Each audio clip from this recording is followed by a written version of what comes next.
नमस्कार दोस्तों, मेरा नाम है पारस और आज हमारे साथ में है टाटा टियागो सीएनजी में। आज इस गाड़ी का हम एक ओनरशिप रिव्यू लेने वाले हैं और आपको बताएंगे कि आपको इस सीएनजी कार के साथ जाना चाहिए या फिर इससे अलग इसके सेगमेंट की किसी और गाड़ी के साथ आपको जाना चाहिए। तो आज हमारे साथ हैं पूरा ओनरशिप शेयर करने के लिए मिस्टर निखिल जी। सर, बहुत बहुत स्वागत है, आपने अपना समय निकाला। Thank you Paras, thank you. तो देखो, आप लोगों के लिए निखिल जी ने समय निकाला है और आपको ये अपनी गाड़ी का पूरा एक्सपीरियंस बताएंगे। कितने टाइम पहले गाड़ी ली थी, कितने की गाड़ी परचेज करी थी और सेगमेंट में कौन कौन सी गाड़ी को रिजेक्ट करके वो इस गाड़ी के साथ गए, और इसी के साथ साथ इस गाड़ी से वो कितना सेटिस्फाइड हैं और क्या क्या इसमें उन्होंने नेगेटिव फेस किए हैं। सो वीडियो में बने रहना, वीडियो काफी ज्यादा इंटरेस्टिंग रहने वाली है। और इसी के साथ साथ इस तरीके के ओनरशिप आपको चैनल पे देखने के लिए मिलते रहेंगे, तो चैनल को कर दो सब्सक्राइब। तो बाकी बातें वीडियो में करते हैं एंड जानते हैं निखिल जी से उन्होंने गाड़ी कब परचेज करी थी। तो सर, ये गाड़ी ये आपने गाड़ी मैंने ली थी फरवरी 2023 में। फरवरी लगभग 2023। 1.5 साल के आसपास टाइम हो चुका है। अच्छा, हाँ। कितने किलोमीटर इस गाड़ी को चला दिया है? ये मैंने चला दिया 25,000 किलोमीटर। 25,000 किलोमीटर आप इस कार को चला चुके हैं। और जब ये गाड़ी ले रहे थे तो कितने की यह गाड़ी आपको पड़ी थी? ये मुझे पड़ी 9 लाख रुपए की ऑन रोड राजस्थान में। राजस्थान में ऑन रोड। हम्म। और ऑन रोड जो आपने 9 लाख रुपए की गाड़ी थी, इसके साथ साथ सेगमेंट में और कौन कौन सी गाड़ी आपने कंसीडर करी थी? हाँ ठीक है, तो सेगमेंट में एक तो निसान मैग्नाइट थी, लेकिन उसमें ये था, उसका मुझे जो एक एसयूवी वाला फील आ रहा था सेम प्राइस रेंज में, हाँ जी। वो मुझे पसंद था। लेकिन उसमें सीएनजी नहीं आ रहा था। जी। हमें सीएनजी चाहिए था बिकॉज मेरी मदर जो है उनके लिए मेनली हम गाड़ी ले रहे थे। अभी तो मैं यूज़ कर रहा हूँ बिकॉज उनको कुछ दूसरा अरेंज हो गया है। तो जो मैग्नाइट है उसमें सीएनजी नहीं आ रहा था कंपनी फिटेड, और मुझे चाहिए था कंपनी फिटेड सीएनजी।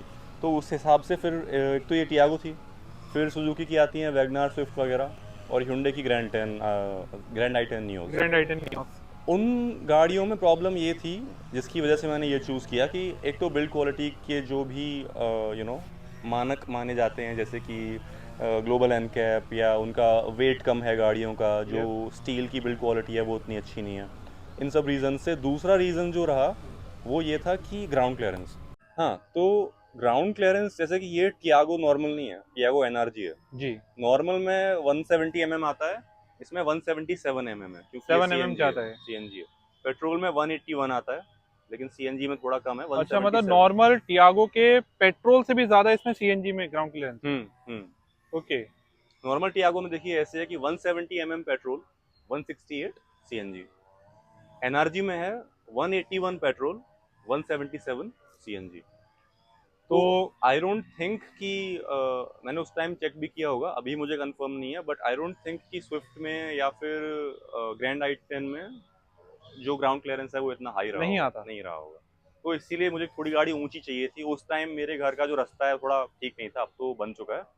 तो ये भी रीजन था कि गाड़ी कहीं टच ना हो ऊपर नीचे। अच्छा, और जैसे ये एनआरजी एक्स जेड वेरियंट है, हम्म। सो बिल्कुल पहले से ही स्पेसिफिक था कि टॉप एंड वेरिएंट के साथ ही जाना है। स्पेसिफिक था बिल्कुल, क्योंकि मुझे ये था कि मुझे एक तो CNG most importantly outside fitted नहीं चाहिए, बिल्कुल भी नहीं करवानी। कंपनी फिटेड ही लेनी हाँ, थी। क्योंकि मुझे छोटी मोटी चीज़ें भी बाहर से नहीं करवानी होती है, तो वो तो बहुत बड़ी बात हो जाती है, मुझे बिल्कुल। वो तो बिल्कुल भी नहीं करवानी है। इसमें मुझे जो कमी लगी एक्जेड वेरिएंट में वो ये लगी कि देखिए, टाटा पहली ऐसी कंपनी थी जिसने सीएनजी में टॉप मॉडल देना चालू किया। बिल्कुल। वरना आप सुजुकी में कुछ कोई गाड़ी लेने जाओ कोई, तो वही एलएक्सआई वेरिएंट ही एलएक्सआई मिलता है। बस। अब आने लगा है। अब जेड अब एक्सआई में भी आने लगा, अब जेड लेकिन एक्स आई तब आने नहीं लगा है। आता था।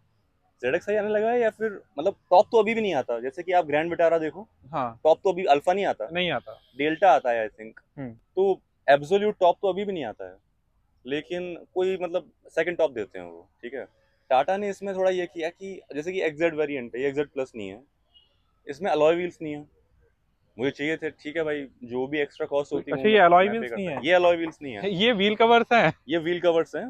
तो ये व्हील कवर्स अलॉय व्हील के डिजाइन में उन्होंने दिए बिल्कुल। हुए हैं। मैं खुद शॉक था, थोड़ा सा हाँ। कंफ्यूज हो गया था। हाँ, तो ये अलॉय व्हील्स नहीं है, ये मुझे थोड़ी कमी फील होती है। जो पेट्रोल वेरिएंट्स हैं उनमें आते हैं अलॉय व्हील्स, सीएनजी में टॉप मॉडल में अलॉय व्हील्स नहीं मिलते हैं। ओके। उसका जो भी रीजन रहा होगा, कॉस्ट ही रहा होगा रीजन, और तो क्या ही रहा होगा। तो स्पेसिफिक सीएनजी के साथ ही जाने का क्यों प्लान करा? रनिंग वगैरह ज्यादा है? हाँ, मैंने आपको बताया ना, जैसे कि मदर के लिए लेने का पर्पस था, हाँ जी। उनका डेली का अप डाउन था। तो डेली जो भी अप डाउन करता है आई थिंक उनको तो सीएनजी या कितने माइलेज, किलोमीटर की रनिंग लगभग? उनकी रनिंग रहती है डेली की लगभग 70-80 किलोमीटर 70-80 किलोमीटर डेली की, डेली। फिर तो बनता है हाँ, सीएनजी। 70-80 वो चला रही हैं, और मान लो मैं या मेरा भाई या घर पे जो भी कोई है वो अगर चला रहे हैं तो फिर दिन का 100 100 किलोमीटर? बहुत तो हो ही जाता है। हाँ, और तभी एक साल आपकी 1.5 साल में 25,000 किलोमीटर चली हुई राइट है। Right, exactly exactly. अच्छा, हाँ। और जैसे सीएनजी है, हम्म। तो आपका सबसे ज्यादा मतलब लॉन्ग रूट पे आपने कितने किलोमीटर इस कार को ड्राइव जो किया है? लॉन्गेस्ट रूट मैंने तय किया है इस कार से वो रहा है नोएडा से, मेरा जो होम टाउन है भरतपुर में, भरतपुर हाँ सॉरी जी। वहाँ पे, तो वो 190-200 किलोमीटर पड़ता है एक्सप्रेसवे से अगर आप हाँ जाओ। जी। तो उससे ज़्यादा लॉन्ग तो मैं कहीं नहीं गया हूँ। सिंगल एक बार फुल करवाने पे पहुंच जाती है आराम से। सीएनजी पे एक हाँ। बार फुल करवाने के बाद पहुंच जाएगी, सीएनजी बच भी जाएगी अच्छा, बच भी अगर जाती आप है। 80 की स्पीड पे जा रहे हो। अच्छा, सिंगल मतलब मानकर चलो, माइलेज से रिलेटेड कितना माइलेज दे देती है ये गाड़ी? ये माइलेज देती है सिटी में, मुझे देती है, देखो सिटी में तो आपके पास ऑप्शन ही नहीं होता कि आप 100-150 चलाओ। बिल्कुल। आपकी जो मजबूरी है चला रहे हो आप 30-40-70-80 जहाँ आपको मौका मिल जहां रहा है। मॉल से बिल्कुल। तो सिटी में ये मुझे देती है 18 से 20 के बीच में, जी। 18.5, 19, 19.5 जी। ऐसा। हाईवे पे ये मुझे देती है अगर मैं थोड़ा तेज चला रहा हूँ तो आप मानिए 24-25। चौबीस थोड़ा पच्चीस तेज आपको मतलब माइलेज मिल 120, जाता है। 40, 50 चला रहा हूँ। और अगर मैं चला रहा हूँ उससे कम, जैसे कि मैं 80 पे चलाऊँ, जो आरपीएम है उनको मैं 2000 से कम रखूँ या 2000 रखूँ, 2.5, 3, 4 ना जाऊँ, तो फिर ये सीएनजी, जैसे कि लास्ट टाइम मैंने चेक किया था अभी रिसेंटली, खत्म ही नहीं हुई मेरी सीएनजी। मैंने यहाँ पे भरवाई 8 किलो के आसपास आती है, मैं घर पहुंच गया तो खत्म ही नहीं हुई थी। एक बार अभी भी बना हुआ था, इसमें 4-5 बार्स बने हुए आते हैं, उसमें से एक बार अभी भी बना हुआ था। अच्छा, और अभी तक का सबसे ऐसा हो कि सीएनजी चला डलवाने के बाद अभी तक हाईएस्ट कितने किलोमीटर तक आपने सिंगल ड्राइव, मतलब कि एक सिलेंडर में आपने कितनी ज्यादा सबसे ज्यादा चला रखी है ठीक है, फिलहाल? तो वो यही रिसेंटली हुआ था जब मैंने इसको 80 की स्पीड पे लेके गया। मैं बहुत अनोय भी हो गया था क्योंकि मैं चलाता नहीं हूँ इतना स्लो, तो बैठा बैठा परेशान, क्योंकि टाइम बहुत ज़्यादा लग रहा था। और ऑब्वियस है। हाँ, और बोर भी हो जाते हो जब स्लो गाड़ी चलाते हो, आपको बिल्कुल। दिख रहा है कि और आगे हाईवे पे। खुला पड़ा हुआ है, बिल्कुल। तो आप क्यों ना चलाओ तेज।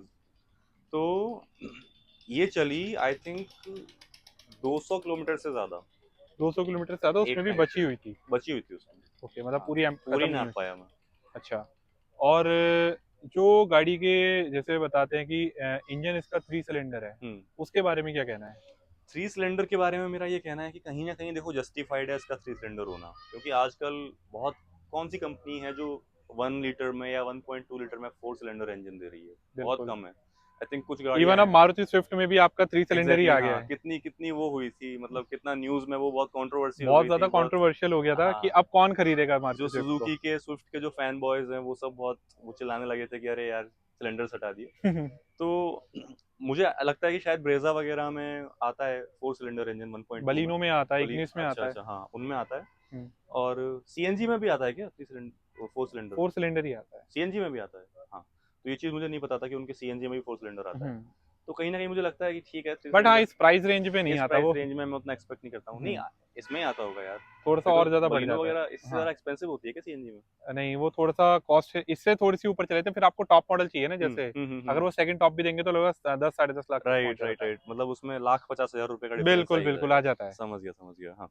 तो 3 सिलेंडर इंजन की दिक्कत ये है कि थोड़ा सा नॉइज, थोड़ा सा वाइब्रेशन फील होता है, स्पेशली हाई स्पीड्स पे थोड़ा सा आपको वीकनेस फील होती है इंजन में। और स्पेसिफिक अगर टाटा की ही हम बात करें इनके इंजन्स की, हम्म तो देखो मारुति के कंपैरिजन अगर हम देखते हैं, तो वैगन आर का जैसे 3 सिलेंडर इंजन है, हम्म। उसके कंपैरिजन में इसमें वाइब्रेशंस वगैरह उसके कंपैरिजन में बहुत हद तक ज्यादा है। तो उस बारे में क्या कहना है कि रिफाइनमेंट लेवल पे काम करना चाहिए टाटा को? उसके कंपैरिजन में मैं बहुत ज़्यादा तो नहीं कह पाऊंगा, बिकॉज मैंने as a head to head मतलब कंपेयर नहीं किया है इनको कभी कि ठीक है मैंने आज ही वैगनार चलाई, आज ही वो चलाई, हम्म। वैगनार है हमारे घर में एक, हम्म। कि आज ही मैंने वो भी चलाई, टियागो भी। या चलाने के तरीके भी डिफरेंट होते हैं मेरे, जब मैं इसको बिल्कुल। चलाता हूँ तो मैं थोड़ा ज़्यादा कॉन्फिडेंट होता हूँ, जी। थोड़ा ज़्यादा मैं बूस्ट करता हूँ इसको जब चलाता हूँ। तो वैगनार थोड़ी ऐसे ही है कि चलो चला लो, कहीं जाना है पहुँच जाओ, वहाँ पे चले जाओ। पॉइंट ए टू बी हाँ, बस। Point A to B. तो आई वुड से कि इसको मैं थोड़ा ज़्यादा पुश करता हूँ, तो कहीं ना कहीं उसकी वजह से भी हो सकता है कि ये नॉइज़ करता है इंजन। और ये तो खैर जानी मानी बात है कि जो इंजन्स हैं वो सुजुकी के ज़्यादा रिफाइंड हैं टाटा से करंटली। बिल्कुल। वो इम्प्रूव कर रहे हैं वो लोग, लेकिन आई थिंक अभी उन्होंने वो हाँ, इवन बी रीच एस नहीं सिक्स किया है। फेज टू में काफी हाँ, ज्यादा रिफाइन किया है। रिफाइन किया है। अदरवाइज मेरे फ्रेंड के पास टिगोर है आपका BS6 हम्म। और ए वेरिएंट में, हम्म। तो उसमें कहीं हद तक नॉइज आता है, इवन वो थोड़ी सी ज्यादा भी चली हुई है वो कह सकते हैं। बाकी वो पेट्रोल पे ही 85,000 किलोमीटर लगभग चली है, और उसमें नॉइज काफी ज्यादा आती है। आपकी वाली में तो फिर भी ना के बराबर है। BS6 फेज 2 है ना ये? फेज 2 है। हाँ। और ये नई भी है ना अभी। हम्म। मुझे ऐसा लगता है कि देखो इंजन की जो रिलायबिलिटी है उस पर डिपेंड करता है। जैसे कि आप होंडा टोयोटा को देखो, उनके इंजन 1 लाख 2 लाख किलोमीटर चल चुकी होती है गाड़ी, फिर भी चल रहे होते पता हैं। नहीं चलता। ऐसे ही चल रहे होते हैं उनके, कोई बहुत ज़्यादा सर्विस कॉस्ट नहीं आ रही होती है। लोग बहुत कॉन्फिडेंटली परचेज करते हैं यूज कार, होंडा की टोयोटा की, कोई बात नहीं, बिल्कुल। क्या दिक्कत है। 1.5 लाख किलोमीटर ऐसे बिक जाती है कि हाँ, हाँ, बिल्कुल। अभी 1 लाख किलोमीटर ये गाड़ी चल जाए तो लोग लेने से पहले हाँ हाँ सोचेंगे। हाँ, वही वही। तो जैसे कि आप नई टियागो किसी की चलाओगे या नई कोई भी टाटा कार चलाओगे तो आपको अच्छी लगेगी, मतलब स्मूथ चलेगी, उसमें कोई दिक्कत नहीं आएगी बिल्कुल। आपको। But over time when you hit 25K, 50K, 100K, 1 lakh kilometre जब आप कर लोगे, तो उसके बाद तो वाइब्रेशंस बढ़ेंगे, नॉइज भी बढ़ेगा। और बिल्कुल। कहीं ना कहीं आपका इंजन जो है वो अपनी दिखाएगा कि मेरी अब उम्र हो रही है, मेरी एज हो रही है। वो सुजुकी वाली टोयोटा बेसिकली जापानीज बात नहीं रहेगी कहने उसमें। का मतलब इंजन में अभी भी एक तरीके से परफॉर्मेंस वाइज आपको अच्छी मिल जाती है, हम्म। बट रिलायबिलिटी इश्यूज अभी भी परफॉर्मेंस हैं। मिलती है, स्मूथनेस मिलती है, इंजन में स्ट्रेंथ मिलती है अच्छी। हम्म। लेकिन 10,000, 25,000, 50,000 के बाद आप एक्सपेक्ट कर सकते हो कि हाँ उसमें कुछ इश्यूज हो सकते हैं। हो सकता है थोड़ा वो आवाज़ करने लगे, थोड़ा वो पावर उतनी ना दिखाए, उतना जंपी ना रहे जितना जंपी वो था। अच्छा, जैसे आप इसे हाईवे पे गाड़ी को चलाते हैं, हम्म। तो कभी ऐसा सिनेरियो है कि हाईवे पे आप इस गाड़ी को प्रॉपर फुल लोड गाड़ी लेकर जा रहे हैं, हम्म। और वहां पे परफॉर्मेंस से रिलेटेड क्या कहना चाहेंगे? हाईवे पे परफॉर्मेंस अच्छी रही है, कोई इशू कभी नहीं हुआ है। जो टॉप स्पीड इसकी मैंने चलाई भी है, जैसे कि 167, 168 ऑन तक। CNG? हाँ, on CNG. Amazing. On CNG petrol same रहती है, 2-3 kmph का फर्क आता है, बहुत ओके। ज़्यादा फर्क नहीं आता है। लेकिन पेट्रोल सीएनजी में फर्क थोड़ा फील होता है। जब आप चलाते हो पेट्रोल पे तो थोड़ी स्मूथनेस होती है गियर शिफ्टिंग में। रिफाइनमेंट भी हाँ, और गियर शिफ्ट आपको बार बार नहीं करने होते बिल्कुल हैं, सीएनजी में करना होता है।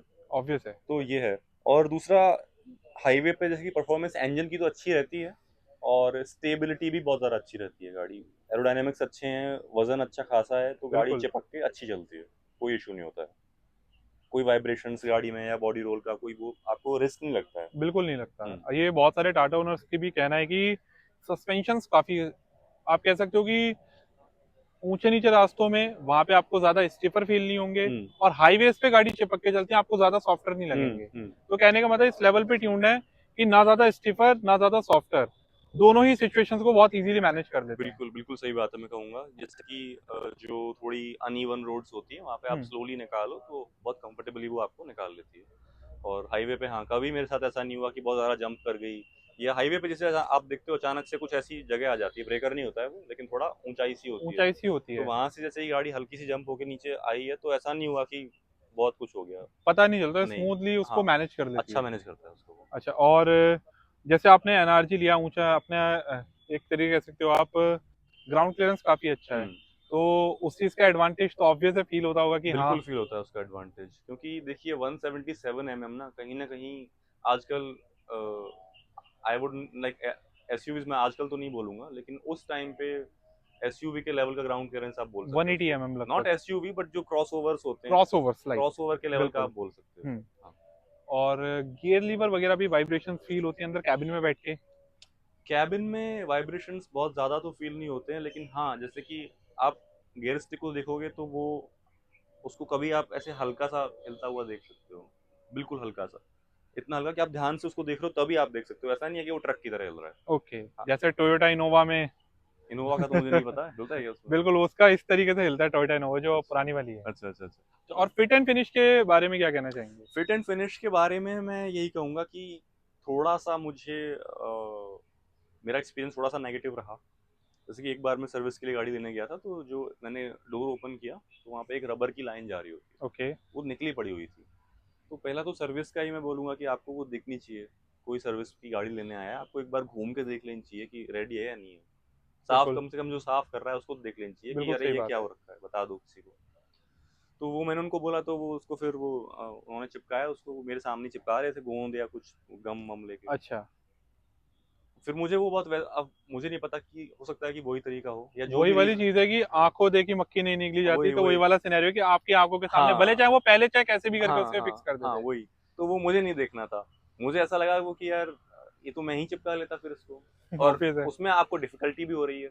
ऐसा भी नहीं कि आपने ऐसे आए आपने और ये चिपका के बोले कि ये सर लो हो गया, आप वो चिपका भी नहीं पा रहे हो, आप एक गोंद छोड़ के दूसरा गोंद लेने जा रहे हो, ठीक है। मतलब खुद ही कॉन्फिडेंट नहीं है। हाँ, तो वो मुझे अच्छा नहीं लगा। दूसरा फिट एंड फिनिश में अगर मैं बोलूँ तो गाड़ी अगर मैं किसी ब्रेकर से या किसी सड़क पे कोई दौंचियाँ जो होती हैं वहां से if I drive a bit faster और बहुत स्लोली अगर ना निकालूं तो फ्रंट निकल जाएगा, देन बैक में हल्का सा साउंड आता है। कहने का मतलब पीछे के सस्पेंशन कहीं ना कहीं स्टिफर फील सस्पेंशन से नहीं है आई थिंक, जो कुछ अलग सिलेंडर साउंड है। रखा हुआ है पीछे, हाँ सीएनजी का जी। सिस्टम पूरा जो रखा हाँ हुआ है, जी। पार्सल ट्रे वगैरह है, जी। वहां पे कुछ एलिमेंट्स हैं जो कि आवाज करते हैं, जैसे खट करके आवाज आती है। ओके, हाँ, मतलब सस्पेंशन का वो नहीं है, वो बस नहीं नहीं, हाँ वो गाड़ी के किसी अंदर, और चीज का हाँ है। गाड़ी के अंदर जो असेंबली है ना वहाँ पे कुछ सामान है या जो भी, अब हो सकता है कि वो टूल किट ही हो, मे बी। हाँ कुछ भी हो सकता है, वो तो वो आवाज करता है। तो सर्विस सेंटर पे इस चीज के बारे में बताया नहीं? नहीं मैंने नहीं बताया इस चीज़ के बारे में, मुझे, मैं सर्विस सेंटर उतना जाता ही नहीं हूँ, मुझे पसंद नहीं, सर्विस सेंटर में क्यों जाऊँ, मेरी गाड़ी जब बिल्कुल ही बंद हो जाए तो मैं जाऊँगा उसको। अच्छा, और देखो, सीएनजी लेने के बाद एक तो सबसे पहली मेन चीज की जो कार लेते हो सबसे पहले आपका हम्म, जो कॉस्ट पर किलोमीटर हम्म, वो अपनी आपकी बढ़िया रहे, और इसी राइट, के साथ साथ सर्विस बहुत मेजर पार्ट रहता है, हम्म, सर्विस कॉस्ट। हम्म। कितनी सर्विस कॉस्ट आ जाती है इस गाड़ी की? अभी जो मैंने लास्ट सर्विस करवाई थी जो कि हुई थी आई थिंक 21,000 किलोमीटर पे, हाँ जी। तो उस टाइम मुझे 2,500-3,000 रुपए के आसपास सर्विस कॉस्ट आई थी। उससे पहले वाली मुझे याद नहीं है। शुरुआत में तो सर्विस, वो तो नाम की सर्विस होती है, चेकअप टाइप होता है, बिल्कुल। तो वो तो फ्री होती है, कुछ 1,000-500 रुपए कुछ निकल जाते हैं वो आपके इंजन सीएसएस। ऑयल वगैरह की आपसे लेते हैं, हाँ बाकी हाँ लेबर तो फ्री रहती है हाँ, उसमें। वही।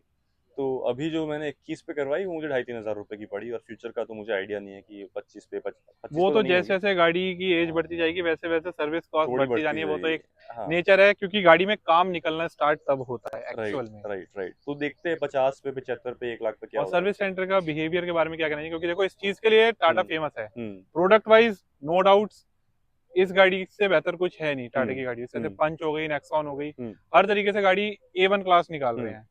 बट आफ्टर सेल सर्विसेज बहुत ज्यादा मैटर करते हैं, जिसके लिए कस्टमर्स की बहुत ज्यादा कंप्लेंट्स आती हैं। आपके साथ कोई ऐसा सिनेरियो? देखिए ये तो है कि टाटा की जो आफ्टर सेल सर्विस है वो काफ़ी इनफेमस है, कहीं ना कहीं जो इंडस्ट्री के जो बेस्ट हैं उनसे कंपेयर किया जाए तो जी। बेस्ट से ही कंपेयर करेंगे ना, वर्स्ट से तो ऑब्वियस है। करेंगे नहीं। अब कोई, जैसे कि निसान है, बहुत कम गाड़ियाँ, एक आध गाड़ी बेच रहे हैं, वो कोई उससे कंपेयर करके बोले कि नहीं नहीं अच्छा है तो नहीं ना। अब बेस्ट से कंपेयर करोगे सुजुकी से, hyundai से, महिंद्रा से, बिल्कुल। तो मैं कहूँगा कि सर्विस वो आपको अच्छी प्रोवाइड करने का ट्राई करते हैं, ऐसा मुझे लगता है। काफ़ी कॉर्डियल उनका बिहेवियर होता है, बहुत ही अच्छे से आपको वो रिसीव करते हैं, अटेंड करते हैं। लेकिन एक तो मैंने नोटिस किया है कि भीड़ बहुत होती है सर्विस सेंटर पे। ऑब्वियस, अब टाटा की गाड़ी बिक रही है। हाँ, स्पेशली नोएडा में अगर आप जाओगे और आप अगर गलत टाइम पे चले गए, गलत टाइम मतलब डिलीवरी का टाइम, मान लो आप शाम को 4 बजे चले गए, 5 बजे, जब लोग अपनी गाड़ी लेने आ रहे हैं, हाँ जी। या आप चले गए संडे को चले गए बिना अपॉइंटमेंट के, तो कोई मतलब ही नहीं है आपका फिर जाने का वहाँ पे, मतलब अटेंड नहीं कर पाएगा। जैसे कि अभी मेरी गाड़ी में थोड़ा सा पीछे, हौच पौच हो जाता है थोड़ा हाँ सा। पीछे थोड़ा लगा हुआ है, हाँ, मैं बम्पर में मैंने रिसेंटली भी देखा। गया था, तो उन्होंने बोला कि सर अभी डिलीवरी का टाइम है, आप प्लीज़ आधे घंटे बैठिए और उसके बाद ही कोई अटेंड कर पाएगा आपको, और क्योंकि अभी डिलीवरी का टाइम है, वो मैं समझता हूँ, ठीक है चलता है, आप नेक्स्ट डे 9 बजे आ जाइए।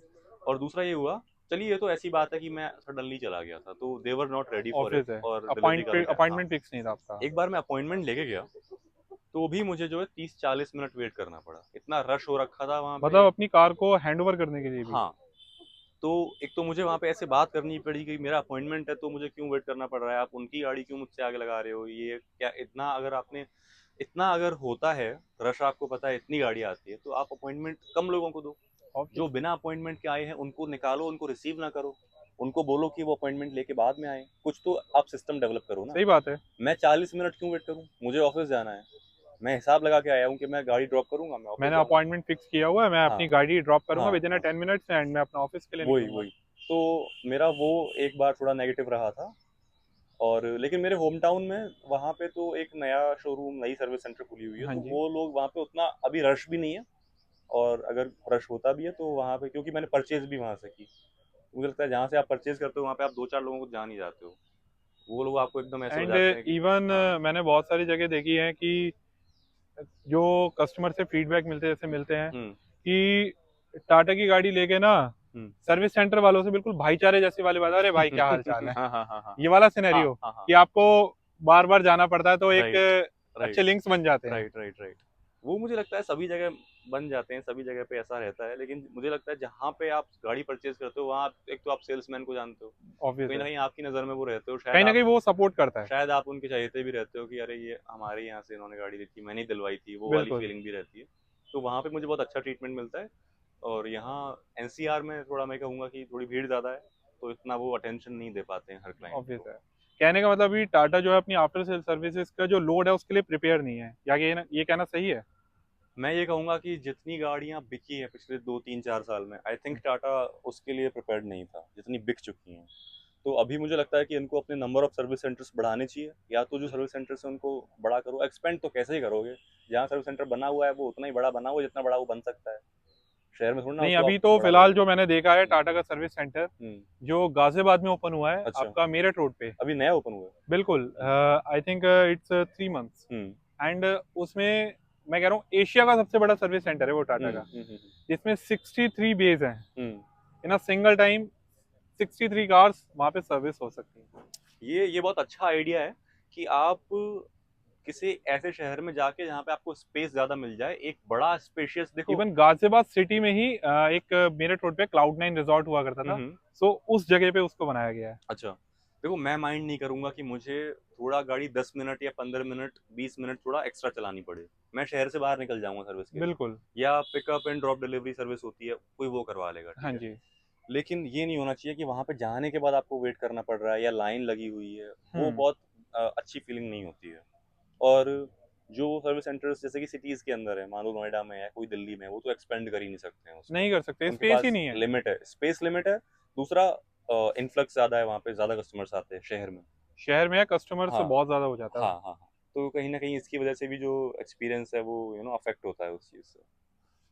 अच्छा देखो, पॉजिटिव्स तो आपने बहुत सारे बता दिए, हम्म। नेगेटिव्स के बारे में बात करते हैं जो कि गाड़ी लेने से पहले बहुत लोगों के माइंड में आते हैं। हम्म। तो नेगेटिव्स क्या क्या फेस किए हैं इस गाड़ी के साथ आप अभी तक, आपने जो अपना 25,000 किलोमीटर की जर्नी में? नेगेटिव्स भी मैंने बताए आपको, जैसे कि एक तो वही फिट एंड फिनिश वाली जो बात, जैसे कि पीछे से थोड़ी आवाज़ आती है, हाँ जी। थोड़ा वो रबर निकल गई रबर थी एक वाला जो बार। आप, हाँ। और ये जो व्हील क्लैडिंग है ना, ये दिस अपने, वन। हाँ ये ये कोने पे से छूटी हुई हैं, मतलब छूट गई हैं कहीं कहीं से। अच्छा, पेस्टिंग है ये? हाँ। ओके। जो व्हील क्लैडिंग है हाँ जी। जो जा रही है वो कोनों से छूट गई हैं। कहीं कहीं से। हाँ, तो उसका क्या रीज़न रहा है ये मुझे नहीं पता है, लेकिन वो छूट गई है। और एक मुझे इश्यू जो रिसेंटली वो, आई थिंक मैकेनिकल कोई एरर है उसमें, अभी मुझे चेक करवाना बाकी है। इसका जो ब्रेक है वो अचानक से जैम हो जाता है आजकल, वो बहुत लाइक। कम होता है। कहो तो मेरे साथ मतलब मंथ में या 2 मंथ्स में एक बार हो रहा है। हम्म। तो अचानक से मैं कोई गाड़ी चला रहा हूँ और वो ब्रेक जो है वो दब ही नहीं रहा है। मैं गाड़ी बैक कर रहा हूँ, वो ब्रेक दब ही नहीं रहा है, एकदम ऐसे हो गया जैसे पत्थर का बना हुआ है वो। मैं अच्छा। उसको गाड़ी को न्यूट्रल करके गियर शिफ्ट कर रहा हूँ, क्लच दबा के थोड़ा मैं रीसेट सा करता हूँ गाड़ी को यहाँ ऑन ऑफ करके, हाँ, कि भाई होश में आ जाओ, तब वो फिर दबता मतलब है। ब्रेक को जगाना पड़ता है। हाँ कि अरे क्या हुआ क्या हुआ, हाँ। तो मुझे लगता है कोई उसमें इश्यू है, तो नहीं, मुझे बिल्कुल, चेक ये करवाना तो होगा। बहुत ज्यादा जरूरी है क्योंकि हाँ। बिना ब्रेक। Right right right. तो जब वो होता है तो मैं डर जाता हूँ, मैं होता हूँ कि अरे चेक करवाएंगे करवाएंगे, लेकिन फिर मैं बाद में वैसे हो जाता हूँ कि अरे देख लेंगे नहीं, इसको तो, टाइम जब मिलेगा नहीं तो। नहीं, कई बार ऐसा भी होता है कि ये जो इस तरीके के इश्यूज होते हैं ना, हम्म हम तो फेस करते हैं, बट हम जब सर्विस सेंटर वगैरह पे लेके जाते हैं ना, हम्म। उनके सामने इस तरीके की वो प्रॉब्लम आती ही नहीं अब वो है। यही बोलते हैं कि सर आपकी गाड़ी मैं ओके है। इसीलिए गया भी नहीं हूँ, पता है इसीलिए नहीं गया हूँ मैं। अगर मुझे दिख रहा होता है ना कि यहाँ पे ये देखो, तो चलो उसको भी दिख रहा है वो ठीक है, अब हाँ, मैं ये उसको बताऊंगा, पता नहीं वो समझे ना समझे, कितना चेक करे। वो और सिर्फ एक रोड टेस्ट करेंगे, सर हाँ, ओके हमारी तरफ से तो क्योंकि बिल्कुल। मोस्टली ऐसे इश्यूज जब होते हैं ना, वो बोलते हैं कि सर आप एक वीडियो बनाओ। हाँ। अब अब एक बार बनाई भी मैंने, हाँ एक्चुअली जी। मैंने दोस्त को बोला कि तुरंत वीडियो बनाओ बनाओ बनाओ, तो शायद पड़ी हुई है, अब वो ढूंढनी पड़ेगी, ठीक है। और वीडियो कैसे बनाऊं उस चीज़ की कि ये दब रहा है या नहीं दब रहा है, और खैर मैं उनको हाँ, एक बार बोल दूंगा कि आप पूरा ब्रेकिंग का सिस्टम ही चेक कर लो, तो बिल्कुल वो सही चेक बात कर है। लेंगे। एटलीस्ट जो भी एरर है वो रेक्टिफाई होना राइट जरूरी है। Right right. सो सर, इस गाड़ी को आप किन लोगों को रिकमेंड करना चाहोगे? देखो वीडियो तो बहुत लंबी हो गई है, हम्म। तो कंक्लूजन पे आते हैं। हम्म। किन लोगों को ये गाड़ी रिकमेंड करना चाहोगे? मैं रेकमेंड करूंगा उन लोगों को जिनकी, देखिए जो सीएनजी गाड़ी होती है ना, लाइक टियागो, आप पेट्रोल में ले लीजिए, जिनको बिल्ड क्वालिटी चाहिए थोड़ा उससे सुजुकी से, हुंडई से अच्छी, जिनको, और जैसे कि मुझे इसका डिज़ाइन बहुत पसंद है, एरोडायनामिक। हाँ, इसके एरोडायनामिक्स, इसका डिज़ाइन का जो मिनिमलिज्म है ना, जो सिंप्लिसिटी है, जो शार्पनेस है इसके डिज़ाइन में, जैसे कि स्विफ्ट है वो शार्प नहीं है, अच्छी है, स्टाइलिश है, शार्प नहीं है। बिल्कुल नियोस भी सेम है, ग्रैंड आई-20 नियोस भी सेम, सेम है, बिल्कुल। ठीक है? और वैगनआर की तो क्या ही बात करें। वो तो तो बॉक्सी डिजाइन है। हाँ, तो इसकी जो डिज़ाइन है वो मुझे बहुत पसंद है। कहीं न कहीं जैसे कि पोलो एक जो हैचबैक है मुझे बहुत पसंद थी। इंडिया बिल्कुल। में कौन है जिसको नहीं पसंद थी, ठीक है? उसके चाहने वाले ही अलग हैं। हाँ, हाँ, हाँ। तो कहीं न कहीं मुझे इसका जो शेप है कहीं न कहीं उसके शेप की याद दिलाता है। उसकी तरह ये शार्प है। और मुझे लगता है कि कुछ डिज़ाइन्स ऐसी होती है जो कि आप 10 साल 20 साल बाद भी देखोगे तो थोड़ी टाइमलेस होती है वो। ऐसा नहीं आप लगता है बोर नहीं होते उससे। अजीब नहीं लगती वो कि अरे ये क्या बनाया था? पुरानी होके भी गाड़ी अच्छी लगती है अगर आप उसको बिल्कुल। अच्छे से मेंटेन कर लो तो। तो इसकी डिज़ाइन मुझे पसंद है। अगर आपको थोड़ा एक एक क्लासी एलिगेंट सा अगर चाहिए तो वो आई थिंक इसमें आता है। एक एक मैच्योरिटी आती है इसके डिज़ाइन में। तो जिनको थोड़ी मैच्योरिटी चाहिए अपने कार के डिज़ाइन में, जिनको बिल्ड क्वालिटी अच्छी चाहिए, वो ये परचेज़ कर सकते हैं पेट्रोल में। And in CNG I would say कि 1 लाख रुपए के आसपास देखो एक्स्ट्रा कॉस्ट आती है। अगर आप थोड़ा हिसाब लगाओ कि माइलेज में कितना आ रहा है पर किलोमीटर, कितना डिफरेंस आ रहा है, और क्या आपका डेली का जो रनिंग है या मंथली रनिंग है, क्या आप जो 1 लाख की कॉस्ट है उसको निकाल पाओगे? 1 साल में, 2 बिल्कुल साल में, 3 साल में? आपकी जो मंथली रनिंग हुँ। है वो ज्यादा मैटर करती है कि आप उस 1 लाख की कॉस्ट जो आप एक्स्ट्रा दे रहे हो आप उसको हाँ, कितने टाइम में उसे रिकवर कर सकते वही, हैं। वही जैसे कि सीएनजी सस्ती आती है पेट्रोल से और बिल्कुल। माइलेज ज़्यादा देती है। हाँ, तो वो जो प्रॉफ़िट आपको हो रहा है ना, क्या वो वो प्रॉफ़िट कितने 1 टाइम लाख में से रिकवर होगा। क्या वो 1 लाख से ज़्यादा आप निकाल पाओगे उसको? मान लो मैंने ये गाड़ी ले ली टियागो सीएनजी में और मैं चला रहा हूँ 5 साल में इसको 10,000 किलोमीटर, तो फिर कोई मतलब है क्या उसका? कोई मतलब ही नहीं कोई बनता। मतलब नहीं है। अगर मुझे सिर्फ़ बाज़ार जाना है सब्ज़ी लेने के लिए दिन में 1 बार, तो क्या मतलब है? फिर आप पेट्रोल ही खरीदो। और बिल्कुल। सीएनजी में तो डेफ़िनिटली अगर आपका डेली रनिंग है इनफ, जस्टिफ़ाई कर रहा है कॉस्ट को, तभी आप सीएनजी लीजिए। अच्छा, एक चीज और जानना चाहूंगा। हुँ, ऑलरेडी आप टाटा यूज कर रहे हुँ, हैं। टाटा का जो आपका एक्सपीरियंस रहा है हुँ, इन फ्यूचर, अगर टाटा कोई अच्छी गाड़ी निकालता है हुँ। तो क्या टाटा के साथ जाना प्रेफर करेंगे। देखिए रिसेंटली मेरा जो इंटरेस्ट है, देखिए होता है वो चेंज होता है सभी का, बिल्कुल। और एक एक्सपेरिमेंट करने की भी भावना होती है इंसान के अंदर। जैसे कि मैंने इससे पहले फोर्ड यूज़ की थी, उसका इंजन तो मैं मतलब तारीफ करना अभी शुरू करूँ तो वीडियो बहुत भयानक लंबा हो जाएगा, ठीक है? लेकिन वो डीजल टोटल पेट्रोल। डीजल था। पेट्रोल की अच्छा। कौन तारीफ करता है फोर्ड की? कोई नहीं करता। भागते हैं। आप देखो रीसेल पे कोई खरीदने जाओ यूज्ड कार फोर्ड की, पेट्रोल वाली बहुत सारी मिल नहीं जाएंगी। बिकती नहीं है, वो हाँ, खड़ी रह जाती है। हाँ, बहुत मिल जाएँगी आपको कि हाँ, ठीक है, ले लो ये लाइन लगी हुई है, ठीक है? लोग बेच रहे हैं, लेकिन डीज़ल बहुत कम मिलती हैं, 2-3 पीस आपको मिल जाएँगे, वो भी पुराने, किसी ने और रगड़ जिनके दिया। पास होती है वो सेल भी बहुत रेयर ही करते हैं। राइट, राइट, जिनके पास है, नई है, वो तो बेचते नहीं हैं। हम्म। जो बेच रहे हैं, उन्होंने चला दी 1 लाख, 2 लाख, तब बेच रहे हैं वो, हाँ। राइट? तो थोड़ा मेरा एक्सपेरिमेंट करने का वो है प्लान, और मैं तो नहीं लूँगा, लेकिन मैं डेफ़िनिटली रिकमेंड कर सकता हूँ। रेकमेंड कर सकते हैं कि हाँ, टाटा के हाँ, साथ जा सकते हाँ, हैं। बिल्कुल। तो दोस्तों, यही थी टाटा टियागो सीएनजी से रिलेटेड ओनरशिप। बाकी एक चीज मैं भी रिकमेंड करना चाहूंगा, देखो आप सीएनजी में लो चाहे पेट्रोल में लो, चाहे 5 लाख की लो चाहे 50 लाख की गाड़ी लो, गाड़ी को एक बार टेस्ट ड्राइव करके जरूर देखो। और जब तक सेटिस्फेक्शन नहीं मिल जाए ना, मैं कह रहा हूँ एक बार नहीं, 2 बार नहीं, 3 बार टेस्ट ड्राइव करो। क्योंकि कुछ लोग ना गाड़ी को लॉन्ग टर्म रखने के लिए गाड़ी लेते हैं, मानकर चलिए 5 से 7 साल। तो लेने के बाद बिल्कुल भी आपको रिग्रेट ना हो। सो मैं बिल्कुल रिकमेंड करूंगा गाड़ी लेने से पहले एक बार प्राइस सेगमेंट के अकॉर्डिंग गाड़ी शॉर्टलिस्टेड करो, लाइन से उन गाड़ी की टेस्ट ड्राइव लो, 1 बार नहीं, 2 बार लो, 3 बार लो, एंड देन अपने डिसीजन के साथ जाइए। क्योंकि देखो test drive is only the part जिससे आपके 95% तक डाउट्स क्लियर हो जाते हैं कि हाँ ये कार मेरी नीड को पूरी तरीके से फुलफिल करती है। तो दोस्तों, यही थी आज की वीडियो देखने के लिए बहुत बहुत धन्यवाद। वीडियो अच्छी लगी तो वीडियो को लाइक करना, शेयर करना, and again thanks to mister Nikhil ji जिन्होंने अपना पूरा thank you so experience much. Share किया। एंड मे बी ये वीडियो आपका बाइंग डिसीजन चेंज करने के लिए बिल्कुल कारगर साबित हो। सो वीडियो देखने के लिए बहुत बहुत धन्यवाद। मिलते हैं हम इस तरीके के इंटरेस्टिंग वीडियोस के साथ।